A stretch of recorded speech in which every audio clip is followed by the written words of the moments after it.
বরাক দর্পণ studio.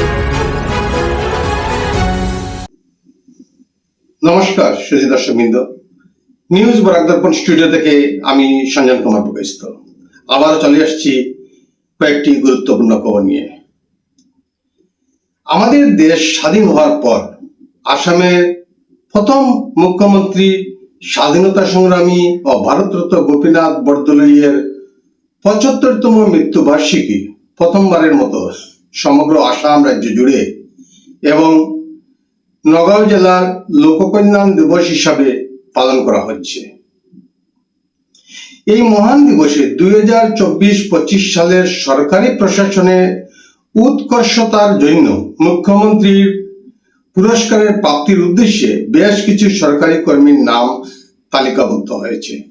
সেই উপলক্ষে আজ কর্মশ্রী পুরস্কারের আনুষ্ঠানিক বিতরণ অনুষ্ঠান অনুষ্ঠিত হচ্ছে লোককল্যাণ দিবস 5ই আগস্ট 2025 তারিখে শ্রীমন্ত শঙ্করদেব কলাক্ষেত্র, পাঞ্জাবাড়ি, গৌহাটি।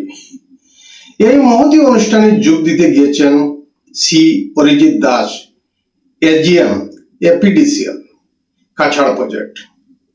খুব সংক্ষিপ্তভাবে উনার পরিচয় দিতে যাচ্ছি। বাড়ি দলাই বিধানসভা সমষ্টির অন্তর্গত মহাদেবপুর গ্রামে। উনার পিতা ও মাতা দুইজনই সরকারি শিক্ষা বিভাগের কর্মচারী ছিলেন। অরিজিৎ দাসের পিতা স্বর্গীয় বিনোদ বিহারী দাসের 4 পুত্র ও 3 কন্যা, সবাই বিবাহিত এবং সরকারি বিভাগে অনেকেই কর্মরত ছিলেন। দলাই বিধানসভা সমষ্টির পাটনি জনগোষ্ঠীর মধ্যে প্রতিষ্ঠিত এবং সুনামধন্য এই পরিবারটি অরিজিৎ দাসের কর্মজীবনের এই সফলতায় দলাই মহাদেবপুর গ্রাম সহ বিস্তীর্ণ এলাকার নিকট আত্মীয় স্বজন, বন্ধু বান্ধব সহ বিভিন্ন জাতি গোষ্ঠী শুভাকাঙ্ক্ষী ব্যক্তিবর্গরা অভিনন্দন জানিয়েছেন। বিশেষ করে পাটনি সম্প্রদায়ের মধ্যে প্রথম এই ব্যক্তি যিনি মাননীয় মুখ্যমন্ত্রীর হাত থেকে এই বিশাল কর্মশ্রী সম্মানে ভূষিত হতে চলেছেন। আজকে প্রতিবেদনে সংক্ষিপ্ত বিরতি এখানেই টানছি।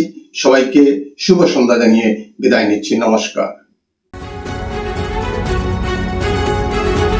নিউজ বরাক দর্পণ স্টুডিও।